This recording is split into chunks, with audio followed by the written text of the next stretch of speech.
Thank you all for coming. And then, Lindsay, what do you think? We pass it off to our panels now. Yeah. How about Emily go first? Cool. I prepared nothing. Um, I'm Emily Martin. I'm a scientist, specifically a geologist. I work at the Center for Earth and Planetary Studies at the Smithsonian's National Air and Space Museum in Washington, D.C.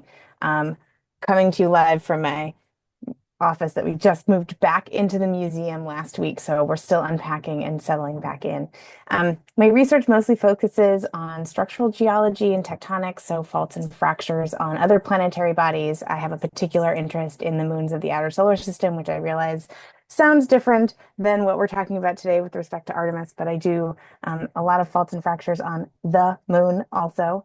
I generally like moons, which just feels like a little bit of a misnomer as a planetary geologist, but here we are. So I use mostly data that is obtained from robotic spacecraft.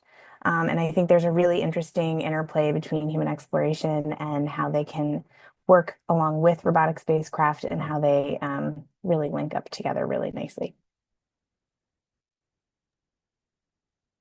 Great, yeah. And I got to meet Emily during one of my first internships ever, so that was super fun. I'm glad that I'm getting to Yeah, have her on this as well.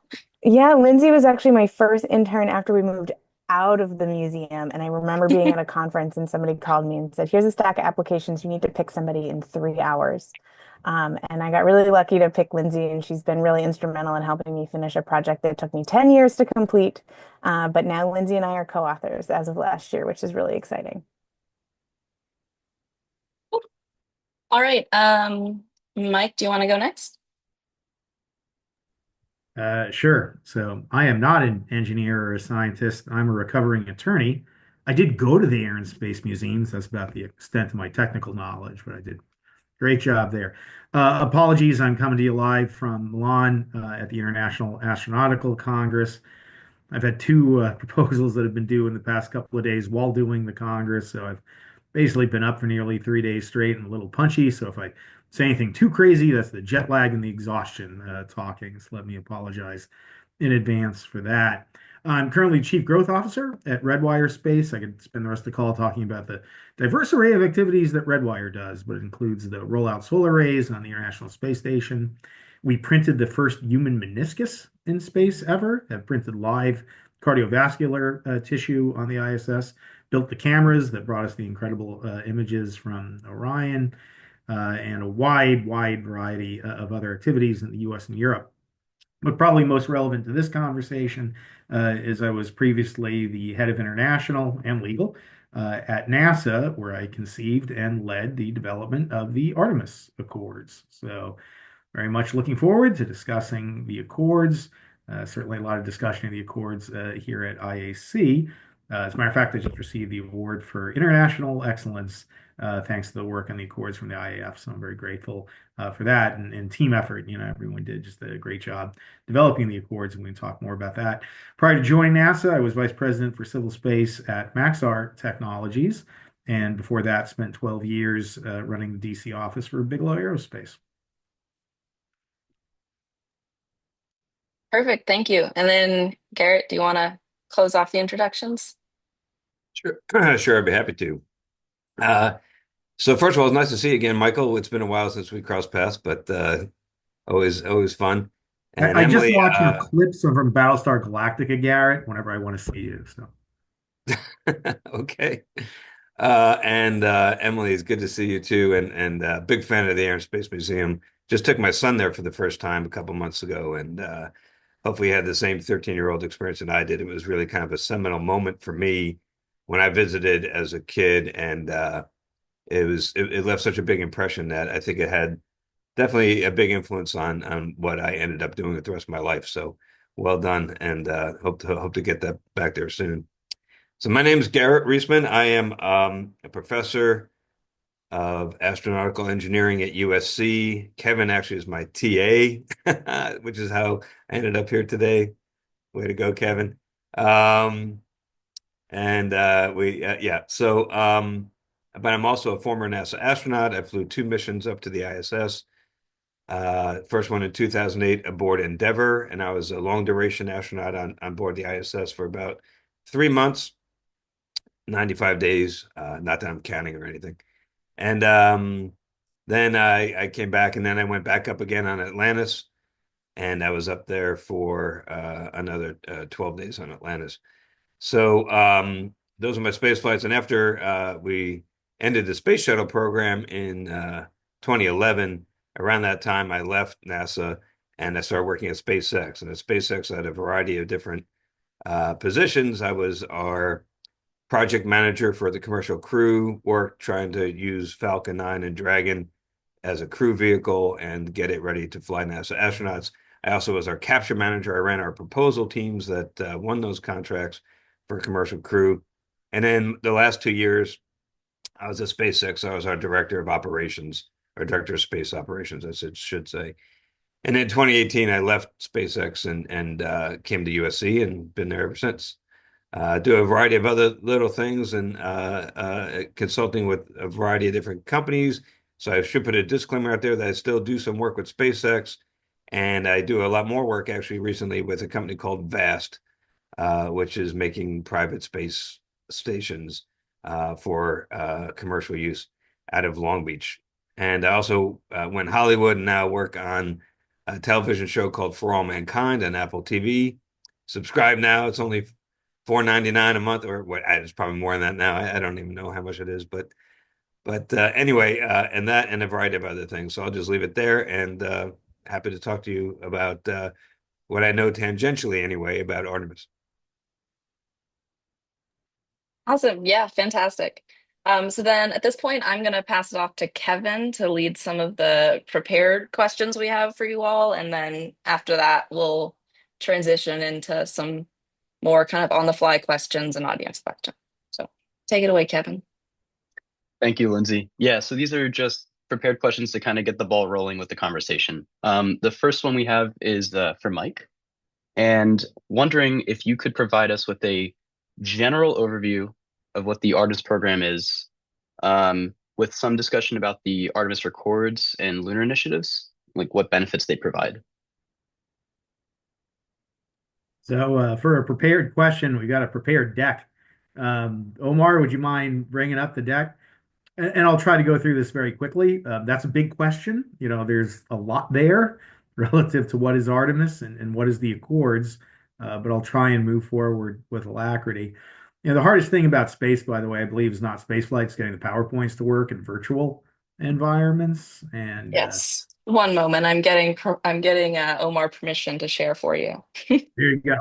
And while you're doing that, maybe I'll just jump in to start answering the question. And apologies to everyone, this goes a little bit, but you know, human space flight beyond LEO at NASA, it's been really an unfortunate history that failure hasn't just been an option, it's been a certainty that we have failed to sustain a beyond LEO human spaceflight program since Apollo, my entire lifetime. I've never seen one get sustained and be successful. And that was the context that Jim Bridenstine, myself, and others found themselves in when we were coming into the administration. And that challenge is what Artemis was meant to tackle, that we designed Artemis in many ways to ensure that it was a sustainable program that could make the transition from one partisan administration to another. The first and most important aspect of Artemis is it directs us to go back to the moon. That previously at NASA, we were looking at other ideas, not going back to the moon, which candidly isolated America among the international community, who all thought the next logical step was to go back to the moon. So it was extraordinarily important when Vice President Pence announced Space Policy Directive 1, which then gave birth to the Artemis program in the direction that I think has been wildly popular among international space agencies. In terms of the components of the Artemis program, it's the Space Launch System, the most powerful rocket ever flown. It's the Orion capsule that will carry our astronauts around the moon. The Gateway, which is meant to be a waypoint around the moon infrastructure, which is what separates Artemis from Apollo. That this time we're going to stay. And Gateway is a permanent presence around the moon, a depot for resources, for personnel, and also a dress rehearsal for Mars is a very important part of the Artemis program. I'll also add that Artemis is the Gateway is the physical manifestation of the international cooperation. That Gateway is primarily and certainly has more foreign contributions than any other aspect of Artemis.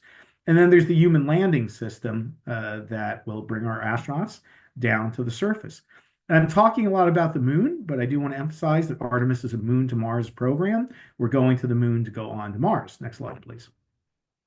And if I could sum up Artemis in a word, it would be diversity. That if you look at what the people look like on Apollo versus the people now, I believe that NASA has the most diverse astronaut cadre in history. So very different, very diverse group of astronauts and the people behind the program.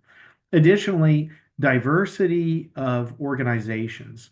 So the private sector is playing a much more robust role than was probably ever even could have been imagined during the Apollo program. As a matter of fact, the very act of landing the astronauts on the surface of the moon will be carried out by the private sector, specifically SpaceX and Blue Origin. Forgive me, I guess we don't have Blue there, but yay SpaceX! And again, congrats to the extent I can say, Garrett, you're representing SpaceX. Just an amazing accomplishment with Starship, which is really important for Artemis and brings us a step closer. Also, diversity of science and exploration. That too often at NASA, the two groups had find themselves at loggerheads, and now via programs like CLIPS, we're using robotic systems to support human space flight. And I think that's extraordinarily important. And then finally, diversity of countries. That with Apollo, it was really focused on America going to the moon with a little help from other countries. Now with Artemis, it is designed to be the broadest, most diverse global human spaceflight coalition in history. Next slide, please. In terms, well, I can't do a presentation without at least showing one launch, and I don't know if we can get the actual video to work there. Well,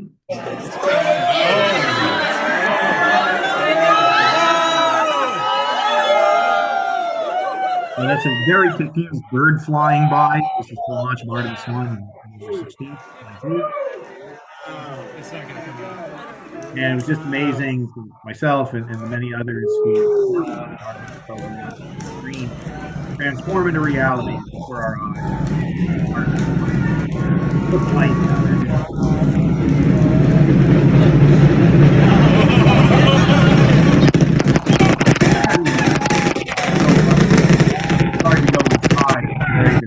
Not been rated for SLS. Also, you see the moon photobomb the shot as well, so it was great to have our ultimate destination in that shot. We also had amazing pictures. These were actually taken with red wire cameras, so you see the Orion imagery in the moon, which is just phenomenal. Jim Brian and I also were big fans of the NASA worm logo, which we brought back hard, so it was wonderful to see the worm logo fly again. Next slide, please. And then we come to the Artemis Accords. So the concept with Artemis, as I mentioned, was to ensure that it was a sustainable program. And when you contrast beyond LEO human spaceflight with LEO human spaceflight, the ISS has been a bulwark, a foundation of human spaceflight for decades. And we believe that part of the reason that the ISS had been so successful versus beyond LEO is the first word in its name, international. That the more global you make a program, the more sustainable it's going to be, the more difficult it is to kill, quite frankly. And so with the Artemis Accords, when Space Policy Directive 1 was announced, there was great enthusiasm around the world for the program. And while that was wonderful, my hope was that we could create a vehicle that would allow the enthusiasm for Artemis and going back to the moon to become explicit and to become public, and for international space agencies to show their support for the Accords. And after I said that, Jim Bridenstine was like, hey, and for those of you who don't know, Jim Bridenstine was NASA administrator, that what if we could integrate norms of behavior into that as well, and not only get countries to sign up for supporting Artemis and being a part of the journey, but supporting norms behavior that can lead to a peaceful and prosperous future for all of us in space. So it seemed like a wonderful opportunity to proceed with these norms. And if I could go to the next slide, please.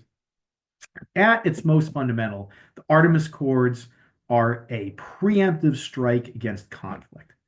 that the idea is to ensure that we not just build better technology with Artemis, but we build a better future for all of humanity. So the first principle of the Accords is peaceful purposes, that anyone who participates in the Artemis program must not include national security activities. That's not what this is for. It's for peace. Next slide, please.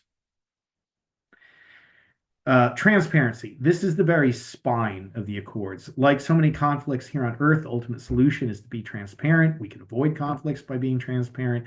So you'll see transparency echoed in other goals, objectives, and values of the Accords. But for any country that signs the Accords, it must be transparent relative to what they're doing, how they're doing it, and where they're doing it. Next slide, please. Interoperability. It's not only important for people to talk to each other in terms of transparency, but for our spacecraft to be able to communicate. So countries that sign the Artemis Accords commit to at least trying to ensure that we create systems that are as interoperable as possible. If we want to have a global community, interoperability is going to be very important. And for commercial space interests, the more interoperable things are, the better that we're going to be able to develop commercial and private sector concepts. Next slide, please. Emergency assistance. So again, peace, preserving life. These are the commitments of the Artemis Accords. So any country that signs is going to reinforce and support the agreement on the rescue of astronauts. And here you see one aspect of the Accords reinforcing another. The more interoperable systems are, the more likely that we're going to be able to conduct a rescue mission. And by the way, just because an astronaut's country may have not signed the Accords, and that doesn't dilute the obligation that if there's an astronaut in need, if you sign the Accords, you are going to render all possible assistance to save that astronaut's or astronauts' lives. Next slide, please. Registration of space objects. Again, transparency. And this is fundamental, that if we don't know where you are and what you're doing, we can't avoid conflict. We can't avoid potential conjunctions. We couldn't even potentially run a rescue mission. So for any country that signs the Accords, they're committing to either down on the registration convention or becoming a part of the registration convention if they are not already part of it. And if you don't know the registration convention, very simply put, it's just tell the United Nations where you are and register. Next slide, please. Release scientific data.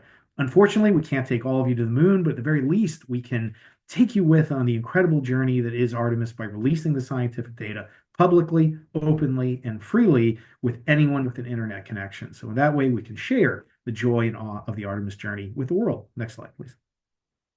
Protecting heritage, and we were talking about the Air and Space Museum, which is so incredible, and we preserve our heritage at museums. We should do so on the lunar surface as well, on Mars and beyond. And not just human spaceflight sites like you see pictured here, but also if there's a country's first rover, India's Chandrayaan, for example, we want to preserve that history. And if you sign the Accords, you commit to preserving that heritage. Next slide, please. Space resources. There's some differing views on space resources. We can talk more about that later, but the Accords were meant to represent common ground. So countries that have signed the Moon Agreement that explicitly want there to be sharing of all resources or profits from resources, countries like the US that oppose the Moon Treaty, we wanted to have something that everyone could sign. So what the Accords say is that you can extract, you can utilize resources, but you need to do so in full compliance with Articles 2, 6, and 11 of the Outer Space Treaty, and to do so in a safe and sustainable manner. Next slide, please. A lot of the Artemis Accords is about implementing the obligations of the Outer Space Treaty. The Outer Space Treaty is an incredible document. I believe it's as relevant today as it was when it was executed in the 60s. The people who drafted it actually had great vision for even the future that we're living now. But the problem is it's so high level that it's a treaty of principles. The idea with the Artemis Accords is to implement what is in the Outer Space Treaty, and the idea of safety zones is a part of that. So in order to prevent harmful interference, which is the language of the Outer Space Treaty, we are going to have safety zones. Everyone commits to it if you sign the Artemis Accords, where, again, getting back to transparency, you're public where you are, what you're doing, let the United Nations know. And if there's another entity or country that is going to be entering the area where your operation could cause harmful interference, then the two entities need to talk to each other, excuse me, per the requirements of the Outer Space Treaty. So again, it's not a stay out zone, doesn't prevent anyone from going anywhere because that would violate Article 1 of the Outer Space Treaty. It simply says be transparent where you are, what you're doing, Tell the world the area with which you could cause harmful interference, and anyone in that area you need to have a conversation with. And ultimately, that's how we resolve conflict on Earth. We need to talk to each other. Next slide. Orbital debris has been a big issue here on Earth. We need to do better as we go to the Moon and Mars. So anyone who signs the Artemis Accords commits to at least having a passivation plan and removing debris and doing better on the Moon and Mars than we have here on Earth, so we can avoid a deep debris problem in the future. Next slide, please. The Accords were signed by 8 initial founding countries, and that was in October of 2020. It was thrilling to have 8 not only partners that had traditionally worked with us, like Japan and Canada, but new entrants, United Arab Emirates, Luxembourg, countries with smaller space agencies, although both have grown substantially, to create at least some diversity in the initial 8. Since that time, next slide, please, I am so thrilled to say that we have 45 countries that have signed the Accords, with, I believe, just in this week, Dominican Republic and Estonia signing. So this is becoming a substantial portion of the Committee on the Peaceful Uses of Outer Space. I hope that every country signs the Accords, and the progress has been startling, and I think demonstrates the hunger for norms behavior, the need for norms behavior, and the desire for the whole world to have a peaceful and prosperous future in space. Next slide, please. Ultimately, the goal of the Accords, and to answer your question, why are they important? Because I want to have a future that's a lot less Star Wars and a lot more Star Trek. That is the purpose of the Artemis Accords. So apologies for the lengthy answer to your question, but I hope I addressed much of it, and I look forward to answering more questions that you have later on. Thank you for that amazing comprehensive answer. I love the closer. So the other thing is, yeah, I really appreciate the summary and everything. And these questions are directed, but there is the ability, if the other panelists choose to weigh in on these questions, that they can. And so briefly wanted to open the floor to the other panelists if they wanted to address anything else about the Artemis program, Artemis Accords, anything like that before moving on. Yeah, I mean, actually, I'd just like to ask Mike a follow-up, which is you mentioned disposal, but is there another means to mitigate MMOD?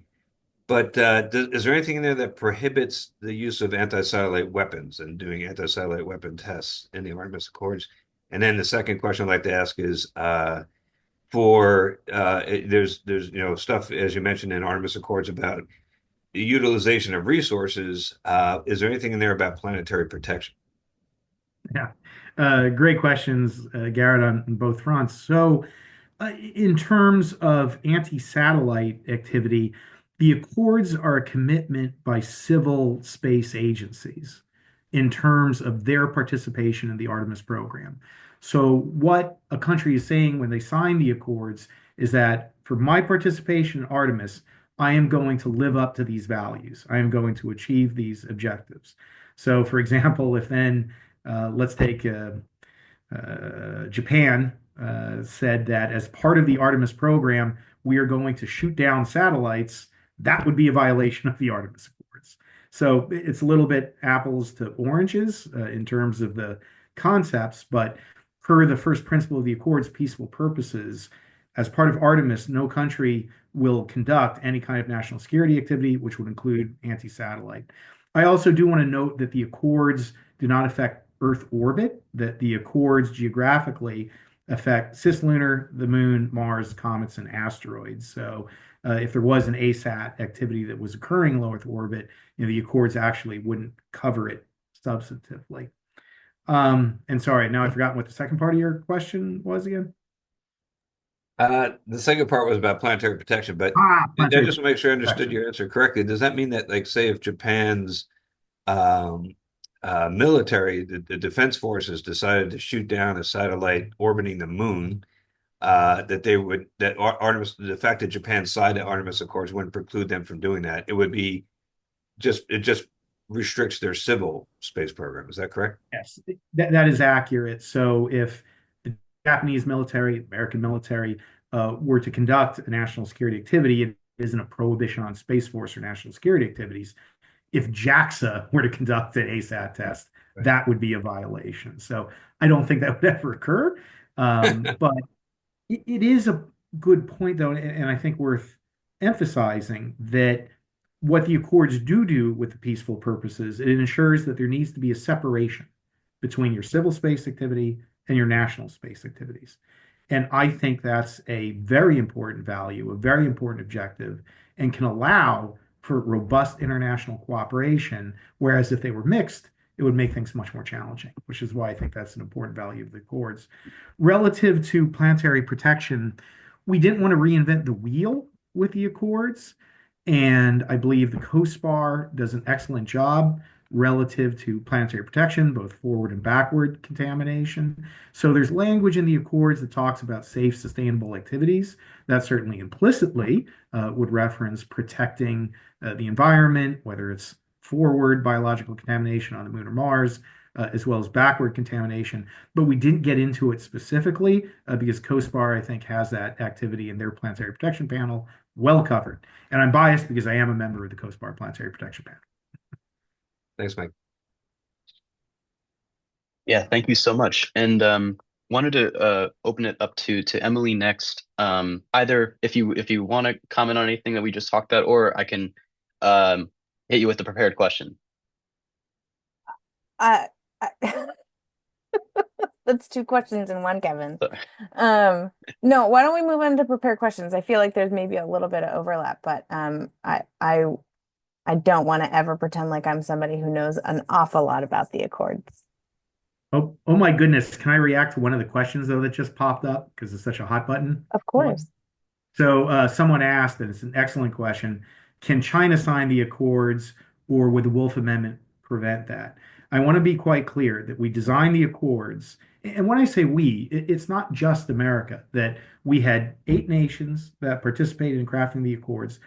And I want to compliment the participants from United Arab Emirates in particular that were ensuring that we created a document that was as inclusive as possible, that any country that is a signatory to the Outer Space Treaty could and should become a partner in the Artemis Accords. As you saw, those values that I described, they're universal. I obviously, again, am biased, but I don't see anyone who should argue against that. So I hope that every country signs the Accords, including China.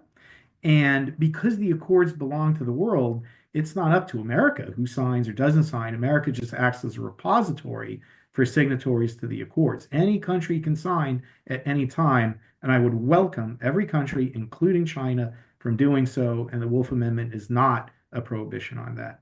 And yes, North Korea could even sign. Now, look, the Accords obviously don't affect actions on Earth. And I think if a country like North Korea signed, you might want to comment or administration publicly that we hope they abide by some of these same principles on Earth as they do in space. But everyone is welcome to sign the Accords. I hope they do. And I see no downside to any country signing of the Accords, regardless of how I actually may condemn many of their actions on Earth. Thank you. Sorry. Yeah. Oh, no, good. So pivoting a little bit toward Emily, I have a prepared question for you. What scientific benefits do Artemis provide? And from a science perspective, why go back to the moon? Are there any pros and cons associated with that? Yeah, so I'm going to get into a little bit of hot water because I'm going to mention something I don't know an awful lot about. So I think what's really interesting about human exploration is that it's a really, I think, not well-defined synergy between human exploration and the science, division at NASA, right? Like Artemis is happening in human exploration. There's a lot of buy-in from the scientists, which is a different division of NASA. How those things interplay, I'm going to define as complicated because our goals are not scientific with Artemis. They are to get humans back to the moon. But getting philosophical about it, exploration is inherently about problem solving and about satiating curiosity, which is literally the foundation of how science works. And if you go back, I'm going to say historical perspective, not a historian, but from a historical perspective, if you think about the exploration of Antarctica, it was first about what's down there. Then it was, can we get there again and again and again? Once we get there, now what's the next bridge that we want to cross? And we've created this space where we now have an Antarctic treaty. Antarctica doesn't belong to anybody. Sound familiar, right? And we have a space where, an awful lot of science is happening.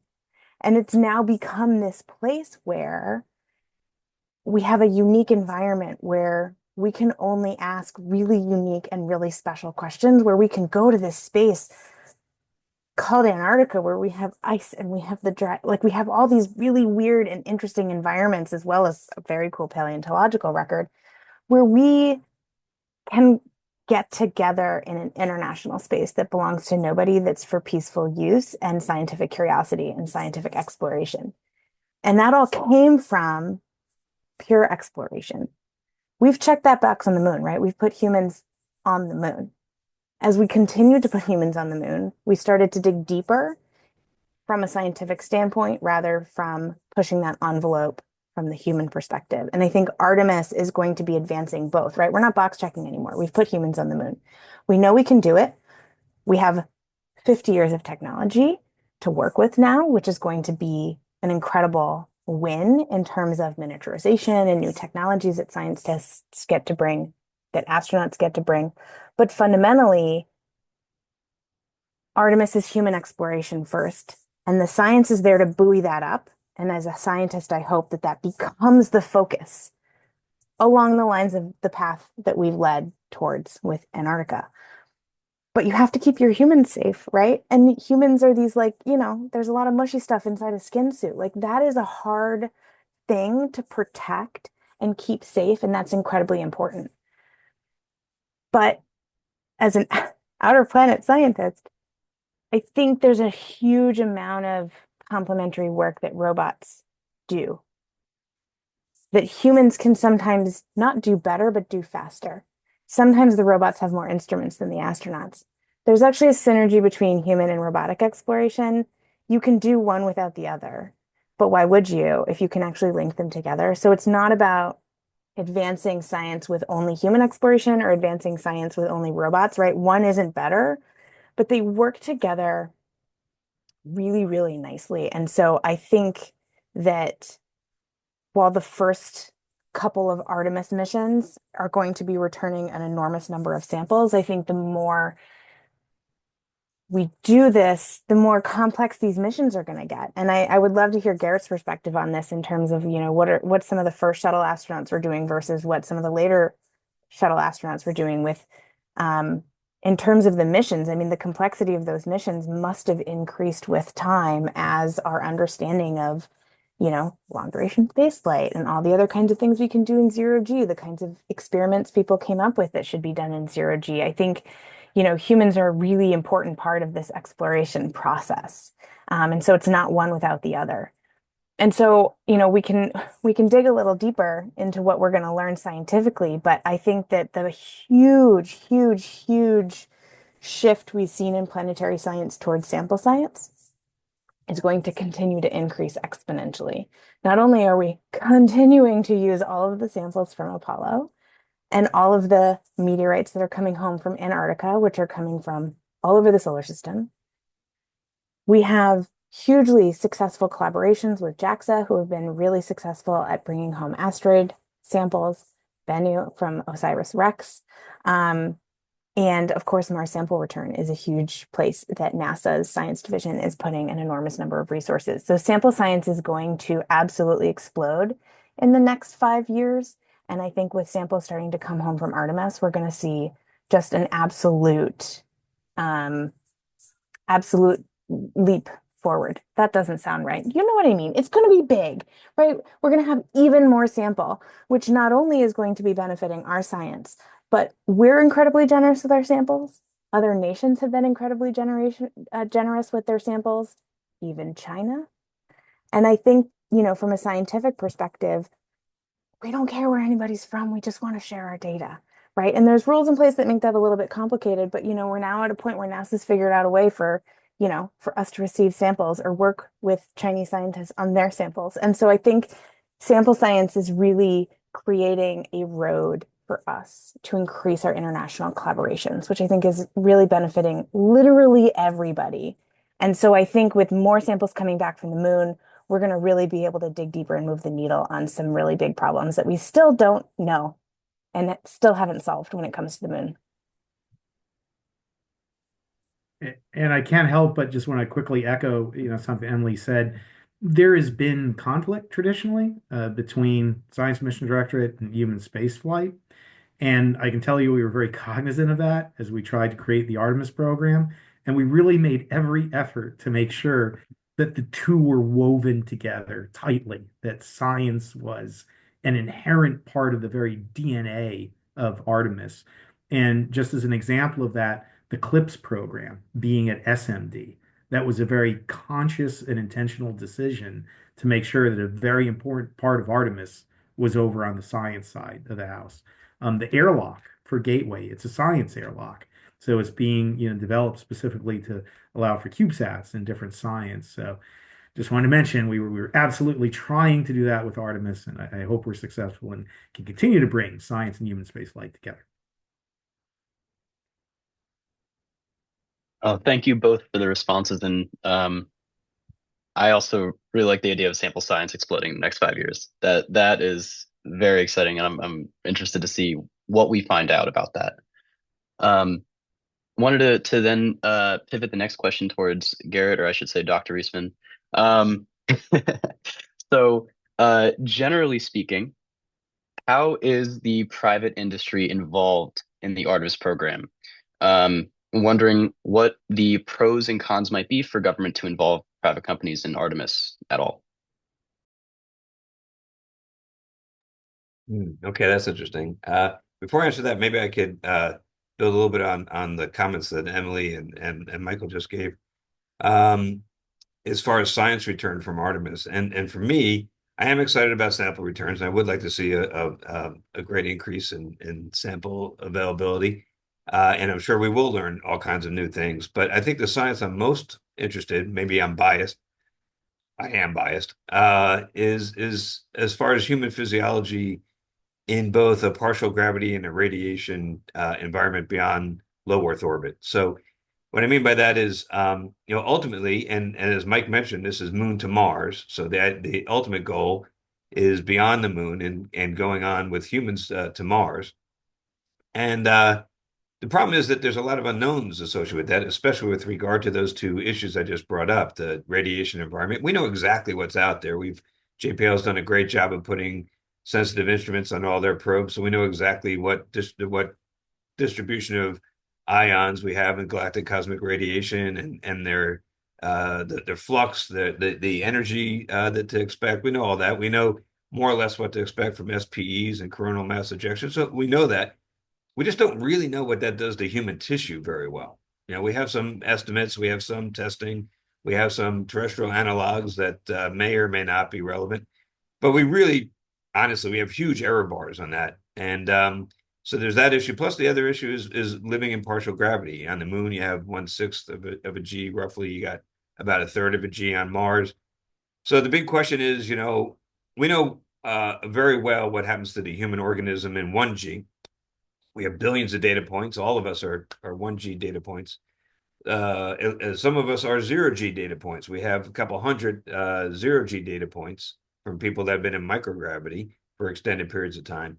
We have essentially nothing in between those 2 points, right? We had only 12 human beings have experienced partial gravity for any significant length of time. And that's not really a significant length of time because they're only there for a couple of days. So as far as any meaningful scientific measurements of the effect of partial gravity on their organism, we have nothing because the duration was so short. So we don't know. If, for example, problems that we have like visual issues that we call SANS, we have issues with fluid shift, we have issues with vestibular neurosensory adaptation. There's all these things that happen to the human body in 0G, and we don't know if you're in, say, 1/2 of a G, does it happen half as fast, or does it happen, 80% as fast? We don't know if this is linear or nonlinear. We have no clue. We have no meaningful data on that either. So if we go back to the moon and we live there for a while, we can do this in kind of a gradual building blocks approach where we can go there for a week, and then we can go there for 2 weeks, we go there for a month, go there for half a year, we go there for a year, and over time we can get answers to both of these questions, because we'll be putting humans into partial gravity environments and also into environments where you're not protected any longer by the Earth's magnetic field, which I enjoyed up on the space station, but didn't result in any meaningful scientific data, right? So if we do that with the moon, we could do this kind of in a safe, methodical way. But the problem is it's going to take a long time to get answers, because a lot of these things are longitudinal when it comes to, especially the radiation effects.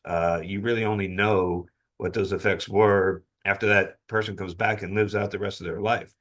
So there are other people, including my old boss, that are a little less patient and want to just go and just take the risk, and we'll see what happens. That's how we used to do things. I'm not sure it's the way I would want to do things if it were me going, but that is another approach. So I think Artemis, from a scientific standpoint, what we learn about the human body and and how it adapts to this environment of partial gravity and the radiation environment, I think will be really, really valuable as we go beyond Moon and onto Mars. So sorry, that was kind of a long comment on that, but you asked about what'd you ask about? Oh yeah, commercial companies.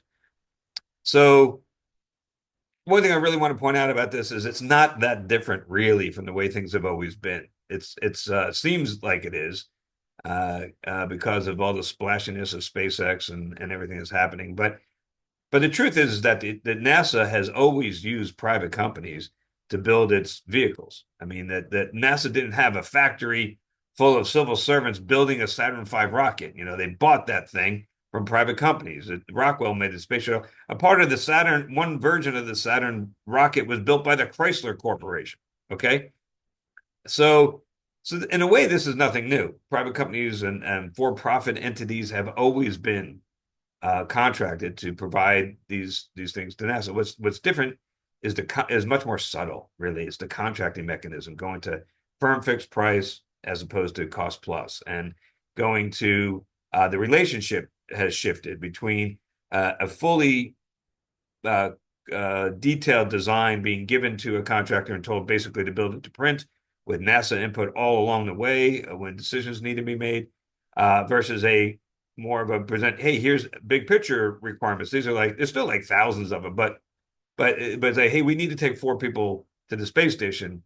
You decide if it's going to be a capsule or if it's going to have wings or whatever. That's up to you, right? So being a little more, giving a lot more free rein to the private companies to do what they see fit. And then finally, the ownership of the intellectual property, the IP, rests with the company. So they own and operate these vehicles instead of just building it and handing them over to NASA, which means that they can tap into additional revenue streams, which was done intentionally to share so that the U.S. taxpayer doesn't have to bear the entire burden of the costs of these vehicles. So that's really what's happened, and it's continuing as we go on. It's more so in commercial crew. This was a fully commercial, if you will, approach, and I do the air quotes because as I just described, it's not that different from the past. But going forward with Artemis, you see that it's a hybrid. It's a mixture of some traditional contracting mechanisms with SLS and Orion being done through cost plus systems, with NASA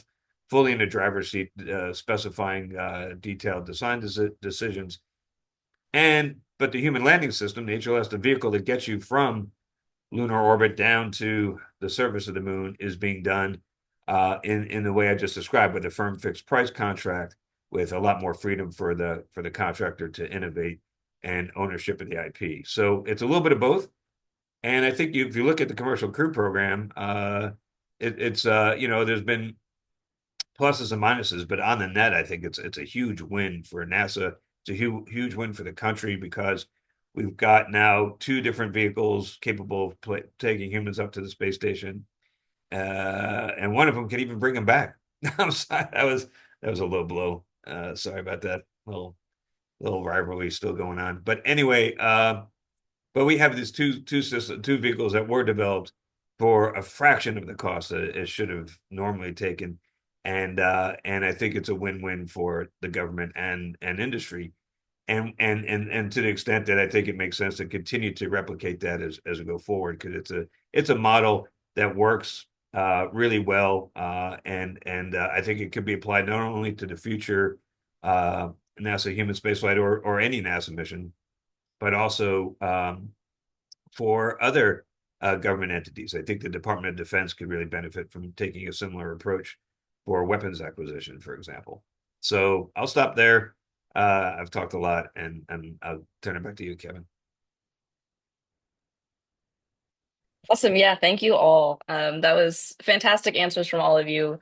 And we knew going into this was going to be like a very broad topics all over the place webinar, but that was kind of the goal because we wanted to kind of show how big this Artemis program is and how many different components there are to it. So yeah, I really appreciate all of you giving kind of your perspectives and from where you come from. So I think in the last kind of half hour or so, we're just gonna go through some not prepared questions, partly from the chat. We're gonna try to combine some of the chat questions with some questions that Kevin and some other members of our team had brainstormed. So we're also going to be kind of all over the place here, but we're going to try to get to as many topics that were brought up in the chat as we can. So the first one that I'll throw out, just because we were talking about industry a little bit right now, is what are some of the most significant technological hurdles that Artemis faces? And how do we see maybe private companies contributing to those as well as NASA contributing to those? And kind of what are the biggest hurdles we have to overcome? Any of you are welcome to start.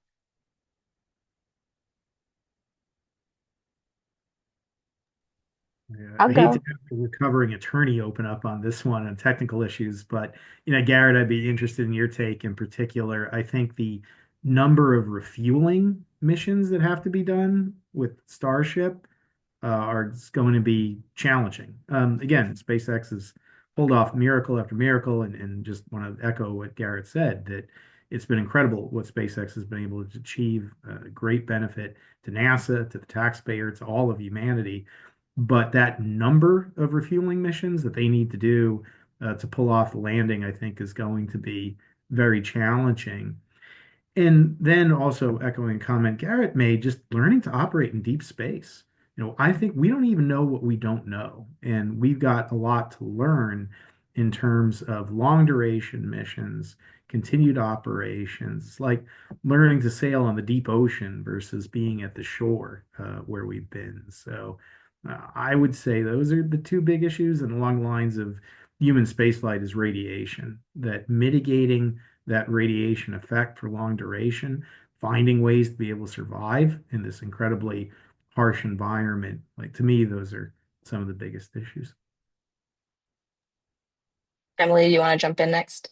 Yeah, I'm going like way more specific. Mike's was like big things. I think from a scientific standpoint, I think, we're talking about different EVA suits.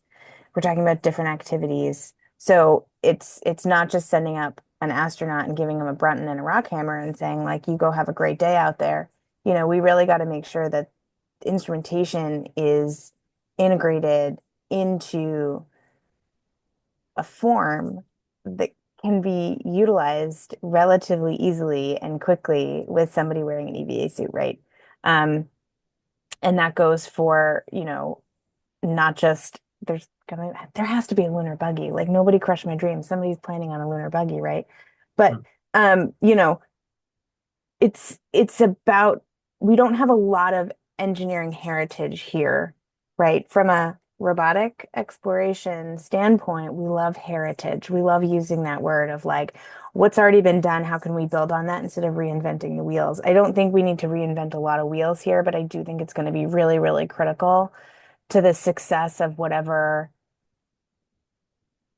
the astronauts are tasked with on a daily basis from an exploration standpoint to make sure that they are given the most user-friendly instrumentation and experiments to deploy so that they're still able to accomplish their goals in a way that's really safe but also effective. And so I think there's going to take, not only do you have to prioritize your science questions, you then have to prioritize how they're going to actually collect that data and what instrumentation they're going to bring with them in order to make that work, whether it's something that they're going to use handheld or something that they're going to deploy. And each thing is going to have to probably be custom because we don't have this problem on Earth. So I think that's going to be a big challenge. And so I think there's going to be an order of operations problem in terms of making sure the suits are done so that you know how and what they can operate. That's really small scale, but folks are going to be up there and they're going to have a pretty rigorous schedule, and it's going to include a bunch of EVAs, and they're going to have to figure out what they're doing on a daily basis. And that's going to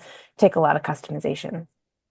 Emily, you're spot on relative to the suits, and that's an area of concern right now that Collins dropped out of suit development. Now we're down to one company doing suits at Axiom, although SpaceX has got some its own development, not under NASA contract as well. But the suits are a vital part of this, and if we don't get that right, it could be a pacing item. I do want to reassure you, however, there is a lunar buggy that Japan is contributing, a pressurized lunar rover. It's the Toyota like lunar cruiser. I think they saw it. So go Toyota. For that, Japan is getting 2 surface seats. So for the first time, there's a commitment for non-Americans to be on the surface of the moon. So thanks to that buggy, America will no longer walk alone on the moon. And I'm sorry if it's not supposed to be called a buggy, but I also call a grocery cart a carriage. So I don't know if it's the Northeastern in me, but it has to be a buggy. Emily, a rose by any name. So I think both of you pointed out a couple of very valid technical challenges, um, and the suits definitely being a big one. And Mike, you're very correct to point out to how Collins has dropped out. I do want to point out that the SpaceX development has been privately funded and is not under contract with NASA, at least at the current time. And the other thing I would point to, as far as a laundry list of things that would keep me up at night if I were the program manager on this, it would be the issue with the Orion heat shield. So after Orion came back from its last flight, it did successfully make it back from cislunar velocities and successfully re-entered and splashed down, but the heat shield was very badly damaged to the point where without it, it definitely requires major modifications before we launched the next Artemis mission with crew inside. Um, they went away from the honeycomb substructure that was used for Apollo and went through with a different type of heat shield, and a lot of it came apart when it came back down. So that's a big issue. There's also issues with Orion's life support systems that a variety of things that need to be addressed with circuit boards, and so there's a bunch of things that are kind of holding up this next Orion or Artemis mission that need to be addressed. Then there's, as Mike pointed out, all the issues with Starship, because you need Starship to get you from low or lunar orbit down to the surface of the moon. And obviously, although they're making incredible progress, and it was awesome to see that just a couple days ago when they caught the booster, was so cool. There's still a long way to go. And Mike identified, large scale cryogenic propellant transfer on orbit is in microgravity is something that has never been done, at least not at scale, and that has to be done successfully a great number of times to make this architecture work. And then there's the fact that Starship still hasn't come back to a improvement in its reusability. And in order to refuel all those times you need to refuel Starship, you need a reusable booster. It's great that they caught it. That was actually happened faster and more successful than I think a lot of people thought it would. But that's only the first step. Great, you caught it. Can you use it again? The first Falcon 9 that we returned is sitting outside our Hawthorne factory on a pedestal as a monument, mostly because it was completely unusable. We got it back, but it was so damaged in the process. And it was only by taking it apart, seeing what was damaged, and then fixing and beefing up those things that needed to be beefing up that we eventually got to the point where it was reusable. We're not there yet with super heavy boosters. So there's a long way to go before we really are off and running with having Americans and apparently Japanese too walking around on the moon again. Garrett, I'm sorry. I'm just so curious. be fascinated with your thoughts on SLS and EUS and what you think the path forward should be there. So SLS and the advanced Exploration upper upper stage. stage, the exploration upper stage. Would you continue with SLS aggressively, or what would your plan be if you were NASA administrator for a day or a decade? This is kind of tough because Starship hasn't, fully demonstrated that it's far from being certified. Even for, see, it's much easier for NASA to get comfortable using Starship for HLS than it is for using Starship from leaving Earth all the way to the moon. So it is an obvious question that is begged, right? If you can take this very large spacecraft that can take many people, maybe 50 people, and you could successfully get it to the moon in order to be there to take 4 people down to the surface, why not just ride the whole way on Starship, right? So that's the obvious question. But the problem is that one, unlike SLS, we still haven't gotten to the point where Starship is fully proven. Secondly, there are elements of Starship that don't meet NASA's human ratings requirements, and probably the biggest one is the lack of an ascent abort capability. So we would have to get comfortable with that before we put my former colleagues in there. So there, yeah, it's going to be interesting to see how this plays out. I think as Starship proves itself, and we start talking about can we get comfortable without an ascent abort system, then this balance or this trade might look very different.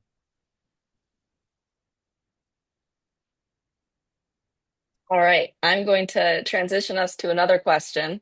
And this one's one of the audience questions that just seems to connect because we talked a lot about human presence in space and what that is the challenges that come with that.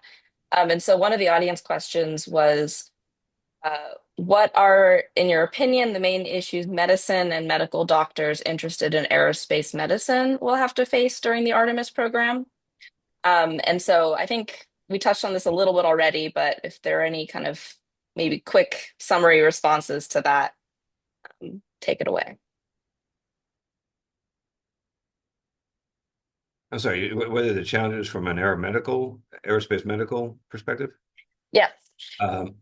So, as far as duration goes in microgravity, we've made a lot of progress with the ISS. So some of the initial things that we thought were going to preclude long-term stays in space, like muscle atrophy and bone demineralization, we have successful countermeasures for those, both of those things right now, that we're comfortable keeping people up there for over a year and keeping them safe.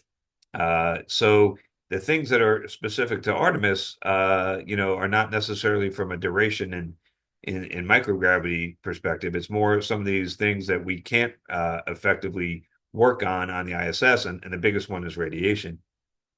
But then there are other issues that we have not been able to solve in the ISS, and one of the ones that's proven to be the most difficult to get a grip on is this issue of what we call SANS, a space flight associated neuro-ophthalmic syndrome.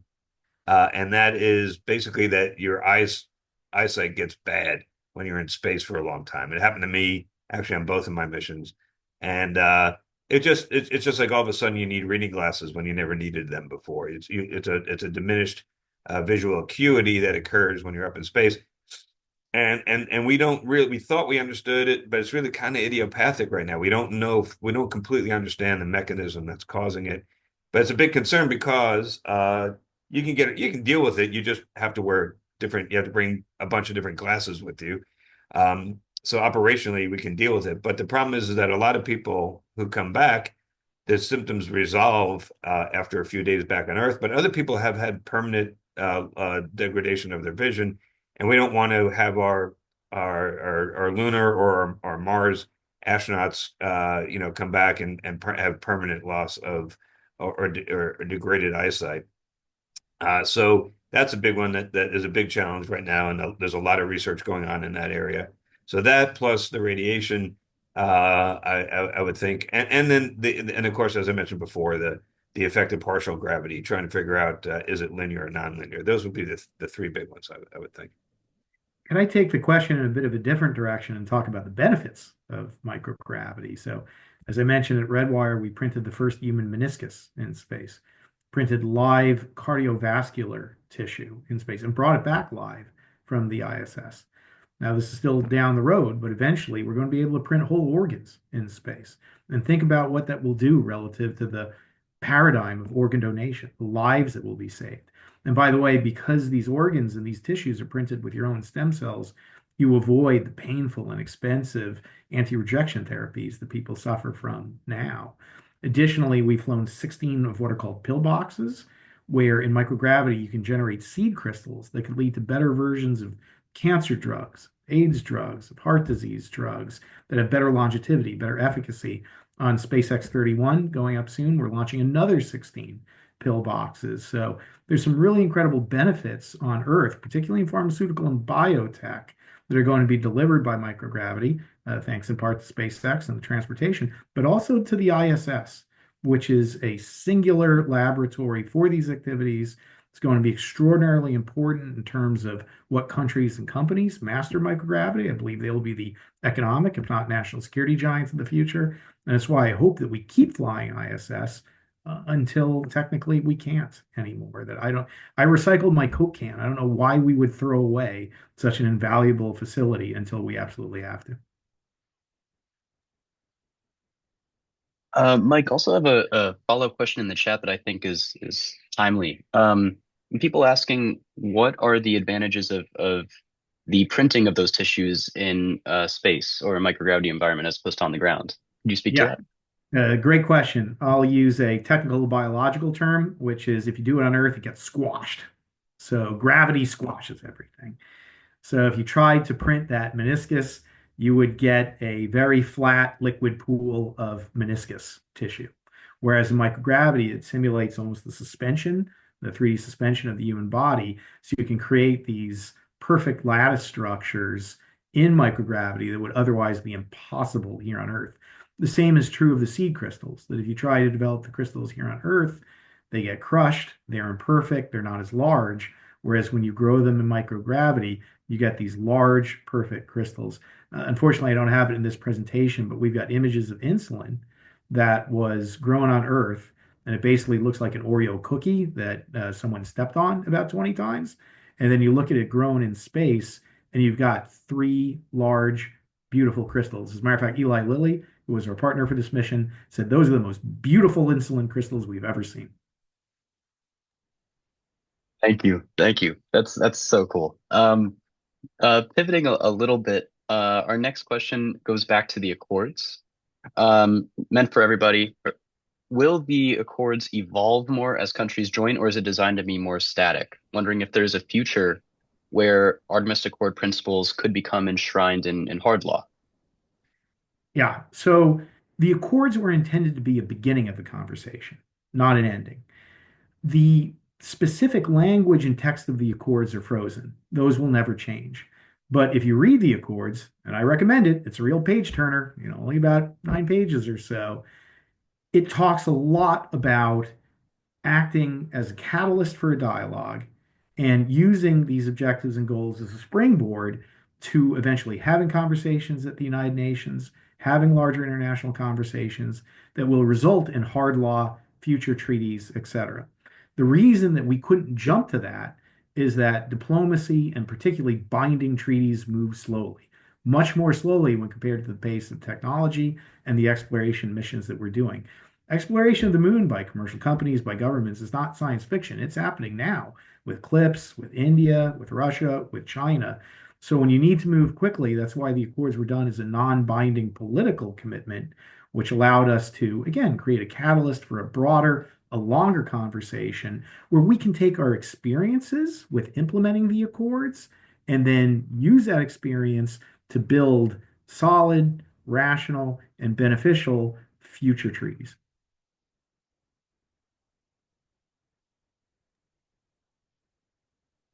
Great. Okay. Any more thoughts on that? And I'll pivot to the next one.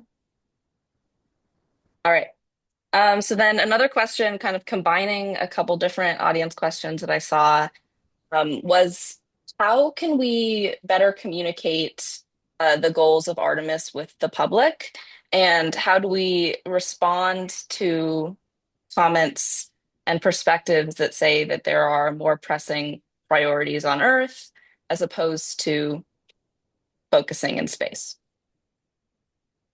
I think all three of you might have some comments on that one. So any of you can go first.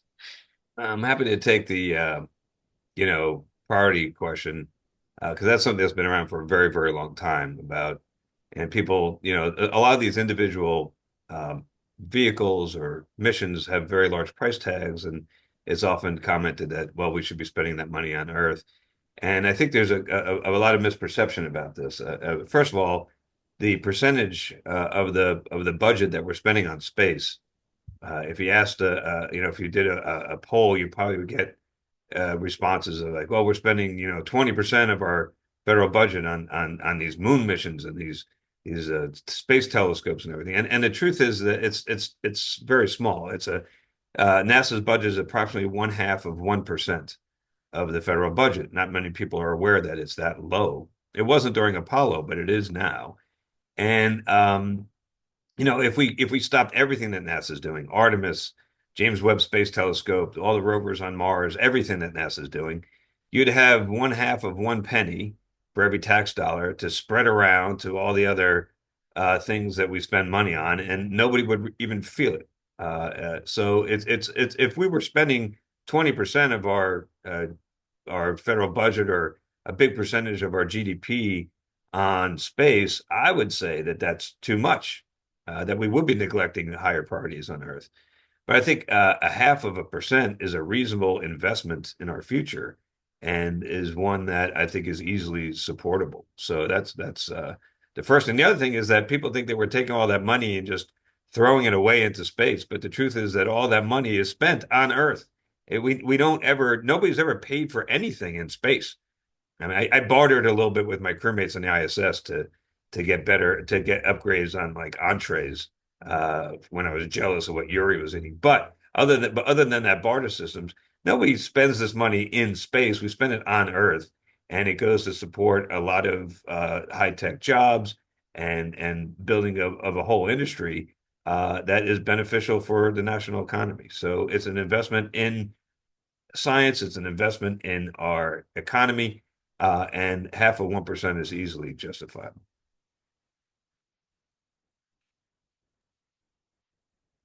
Emily next. Oh, No, Mike, do you want to go?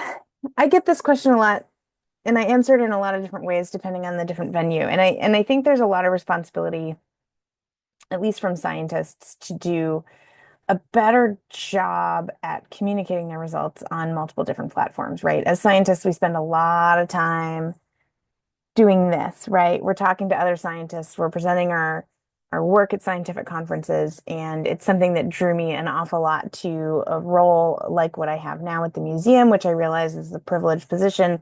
It's not like there's a lot of extra jobs like this laying around at other museums, but I think that the more we can communicate the results of what we're doing to folks, and the more we can actually connect things to bigger pictures, right?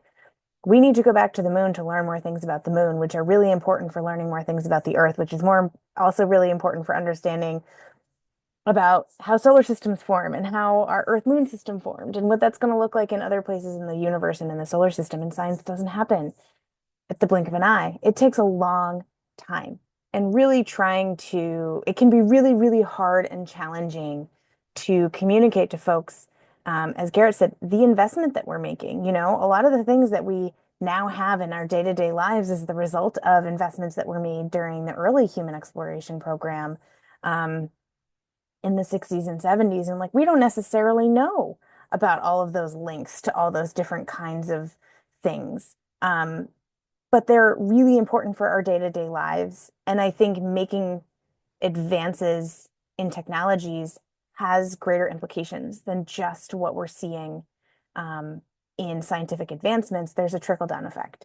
And as Garrett mentioned, there's a trickle-down effect in how we're spending all that money into different economies And that trickles down right into jobs and workforces and different industries that support lunar exploration, that support planetary exploration. And while that's a really big thing because it feels really untangible, right? This isn't a new problem, and it's a relatively small percent of the budget, but all the advancements that we're making scientifically and technologically have a trickle-down effect into everything else that we're doing. But it's also really an aspirational and inspirational field that we're in, right? And sometimes this is the spark that kids and young adults really latch onto that helps kind of advance them into other aspects of the STEM workforce. And even if they don't go into space sciences or planetary sciences, they might be the person that gets launched into the biology and industry or the biochemistry industry. And you never know what that spark is going to be for people. So it's hard to kind of like distill that down to somebody who's having a real life struggle, right? That needs that inspiration. But I think that there's this huge trickle down that happens, that isn't necessarily as tangible. So the more we can communicate with folks about all the great things that have come out of these kinds of programs, I think the better off we're going to be in communicating that to our taxpayers. Hi, everybody. Unfortunately, I got to jump in and say goodbye. That was really well said, Emily, though. I have to be on the other side of Los Angeles at 2:30, so I got to go. But it has been great being here. Thank you very much for inviting me. And I don't you can feel free to keep going, but unfortunately, I have to leave. Hey, Garrett, get the Artemis Accords into season 5 of For All Mankind, and I can die happy. Well, we're filming the second half of this. We're running out of time for that, Mike, but maybe season 6. Okay. Ah, I'll take it. Thanks. All right. Thanks Take for care. joining. Bye-bye. So, just an answer to that question, I'll say we have done an extraordinarily poor job in the space industry of explaining to the public why we're important. And when I was at NASA, I was getting interviewed by the BBC, and the reporter asked me, "How can you justify spending billions of dollars in space when we have existential threats here on Earth like climate change?" And I had to explain that if it wasn't for NASA satellites, NASA capabilities, we wouldn't even be cognizant of climate change, or at least not fully of what was happening. We wouldn't know how to mitigate. We wouldn't know how to track CO2. And oh, by the way, you're calling me from London. We wouldn't have the geotelecommunications satellite to be able to conduct this call.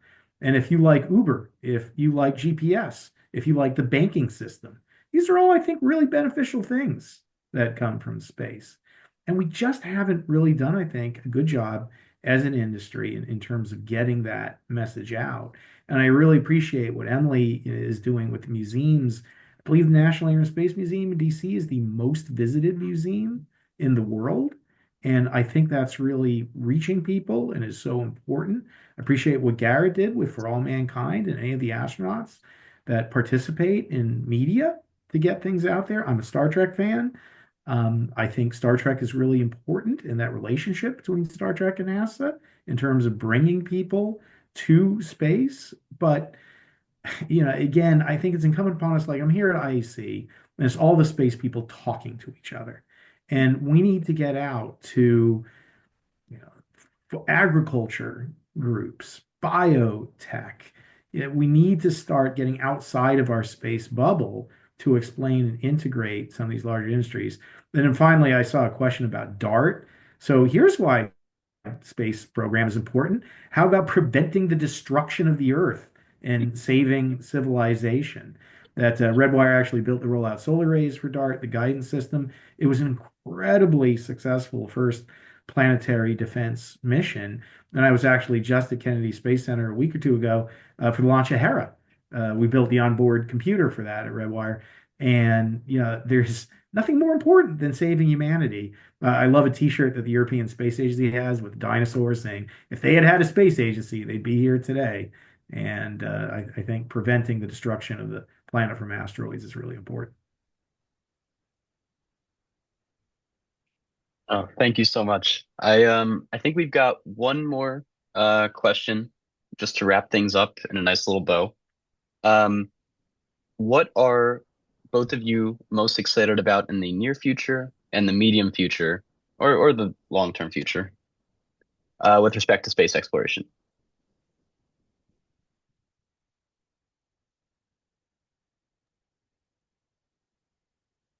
Mike, do you want me to go first? Okay. So, I think in the near future, the transition from the government-owned, government-operated platform in LEO with the ISS to commercial space stations that can bring the benefits of microgravity to Earth. As I mentioned before, I believe that the countries and companies that master microgravity are going to be the economic national security leaders of the future. And I just think via micrograv, not only pharmaceutical and biotech, but semiconductors, agriculture, medicine, we're going to find new ways to feed the hungry, to heal the sick, and make Earth a better place. And just in the same way with satellites, when there were a half dozen government-owned, government-operated satellites, you could have never envisioned the hundreds of billions of dollars that we have in the telecom industry and what that's meant to making the world a better, smaller place. I think in the not too distant future, we're going to see that happen due to this transition from government-owned, government-operated private sector to private sector space stations. And I'm so excited for the private sector to carry on the incredible legacy of the International Space Station, which I believe deserves a Nobel Peace Prize, and maybe someday it will get it. In the long term, I'm most excited about humanity landing on the moon, of transitioning Artemis from dream to reality, and having that be a beginning to humanity's exploration of the solar system and beyond. So go Artemis. I'm thinking about this a little bit further afield because of my intrinsic bias as being an outer planet scientist. But I think what I'm excited about when it comes to Artemis is the scientific return. I'm never going to be excited about the scientific return. And I think what Artemis is going to teach us about the moon and the Earth-Moon system is going to have far-reaching implications for how we understand, especially the chronologies in the outer solar system in terms of how old things are when they formed. Because I think going back to the moon means we're going to do a better job in the outer solar system. Um, and because of that, the outer solar system is going to be understood at a deeper level. Mike was just there for the Hera launch. I waited until Milton was over and I just got back from the Europa Clipper launch. And so, we're just heading back to the Jupiter system where we're going to explore Europa, which is an ocean world, which has, instead of a molten rock mantle, we have a molten ice mantle, which is water. The outer solar system is just rife with liquid water and salty liquid water and all kinds of places that we really need to explore for habitable environments. And while looking for life in our solar system is one of those, like, it's not going to necessarily change your life in a physical way, but it's certainly going to change our existential feelings about our place in space. I think this shift towards the outer solar system as this next kind of astrobiological frontier is something that I'm really, really excited about with the Clipper mission, the Dragonfly mission going to Titan to study prebiotic chemistry, launching in 5-ish, 6 years. We'll see. I think there's so much to be excited about. And then, if you study that in conjunction with all the amazing stuff we're getting from JWST and how we're getting a deeper understanding of exoplanets, and all kinds of other solar systems in the universe, I think our understanding of our place in space is going to fundamentally shift in the next decade, and I'm thrilled for that. And while that's happening simultaneously with our return of humans to the moon, which is, expanding our capability from an exploration standpoint, leaps and bounds, and having a much more permanent presence in space with humans, I think is going to fundamentally shift space sciences for the better. And I'm really excited about that. Sorry, Kevin, that's not neither here nor there. It's kind of somewhere all over the place, but I'm still excited. We live in the gray. I love the answer. Thank you very much. Great. Yeah, thank you all. I think we'll end it there. But I put my email in the chat for anyone who joined that isn't already super involved with SGAC. I think a lot of you are, but if anyone isn't involved with SGAC and wants to chat about it more, let me know. Thanks for joining a panel where we covered all sorts of topics. I think we have tons of ideas now for a follow-up webinars on kind of more specific pieces of that. So this was a really great discussion. So thank you everyone for joining, and especially our panelists for taking the time. Any final thoughts before I close things out? I just wanted to say thank you to all of you for doing this. This has been a fascinating discussion. Thank you to Emily. It's great to learn and agree that that's an incredibly exciting future. And I'm jealous of the future that all of you younger professionals are going to get to live through. It's going to be a future of awe and wonder. Yeah, I don't have any parting words other than space is cool, and I'm glad you are all here to hang out with us today and talk about space stuff. So thanks so much for all the thoughtful, wonderful questions. Right. Thank you, everybody, and have a good rest of your day. Bye.